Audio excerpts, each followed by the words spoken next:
আসসালামু আলাইকুম, সবাই কেমন আছো? আশা করি আল্লাহর রহমতে সকলেই ভালো আছো। আলহামদুলিল্লাহ ভালো আছি আমি আমার পরিবারকে নিয়ে। তো আজকে চলে আসলাম ঈদের দিন ঘোরাঘুরি করব। তো আমাদের বাড়ির পাশে ওয়ান্ডারল্যান্ড পার্কেটা খুব সুন্দর। তো আমি আসলাম, প্রথমেই যাব ভূতের ঘরে। তো আমার পিছনে দেখতে পারছো দুইটা আমার বড় আপু আর মেয়েকে পার করে দিচ্ছে। এটা হচ্ছে মাহেরা আর ফুফাতো ভাই আয়ান। তো একটা বাচ্চা দেখছো নাচ করতেছে, এখানে গান বাজানো হচ্ছে। তো ঈদের দিন আশেপাশে কত লোকজন। তো আমরা আগে যাচ্ছি ভূতের ঘর দেখার জন্য।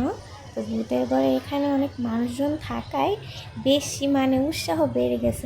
মনে হচ্ছে ভূতের ঘর না জানি কেমন ভয়ঙ্কর হবে। তো আমরা যাচ্ছি আর তোমরা আমাদের সাথেই থেকো, আজকে আমরা ভূতের ঘর দেখবো। তো দেখাই যাচ্ছি ভূতের ঘরের কাছে। ভূতের ঘরের দুই পাশে দুটো মূর্তি সাদা রঙের সাজানো হয়েছে। ওয়াও, খুব সুন্দর। আর ভূতের ঘরের মাথার উপরে দেখো ভূতের মাথা সাজিয়ে রাখছে, ভূতের ঘর, তার ঘরের উপরে তার মাথা, দেখতে কি ব্যাপারটা মজা লাগছে।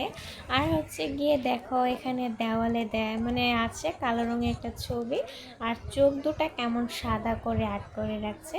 তো তোমরা যাই বলো, ভূতের ঘরের আশেপাশের দৃশ্যটা কিন্তু অসাধারণ হয়েছে। আর ছোট ছোট গাছগুলো তো লাগিয়ে রাখছে, সবুজ হয়ে আছে। তো আমরা চলে আসলাম ভূতের ঘরের অনেকটা কাছে। এখানে অনেক মানুষের ভিড়, এটার ভিতরে তোমার যেতে টিকিট কাটতে হয়। তো আমরা ভিতরে যাব না, বাহির থেকে দেখছি। ভূতের ঘরের চারপাশে একদম কালো রঙে এবং সাদা লাল রঙে আর্ট করা হয়েছে।